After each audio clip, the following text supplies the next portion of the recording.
What's it going to take to beat the Seattle Seahawks? That's the question driving the Denver Broncos as they build a team to take on the reigning Super Bowl champs.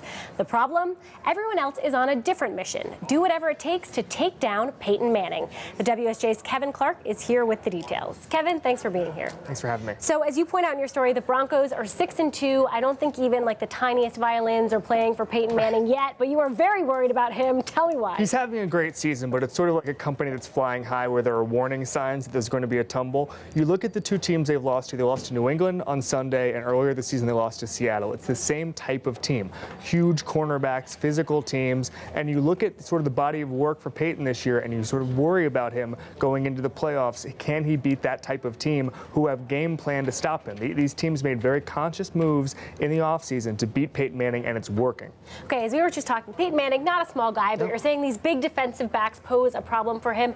Why? How does that mess him up? He is very into timing. He's probably the most OCD quarterback in the history of the game, okay? So he needs players to be exactly where he wants them to be at the exact second, okay? And so what ends up happening is these teams have gotten these 6'4", 230-pound guys to rough up the receivers and make sure that they can't get to that spot. And once that happens, Peyton's totally off his game. The entire offense on Peyton's mind can collapse from there. And so really it can go from a typical 40-50 point Peyton game to 20-21 points, and that's a disaster for the Broncos. Now, meanwhile, the Broncos have been really focused on reclaiming their dignity from the Seahawks. That's what they've been working on. Is this going to mess up that strategy? Absolutely. I mean, if they can't beat those physical cornerbacks, Seattle provided the blueprint. They started this trend. They beat Peyton in the Super Bowl. Every other, the 30 other teams that didn't play in the Super Bowl saw this and said, hey, there's a good idea to beat Peyton. So they've all sort of gone with the trend. It's a huge problem for Peyton Manning, and he's going to have to work really hard to overcome it. All right, watch your back, Peyton Manning. Kevin Clark says so. Thanks very much for being here. Thanks for having me.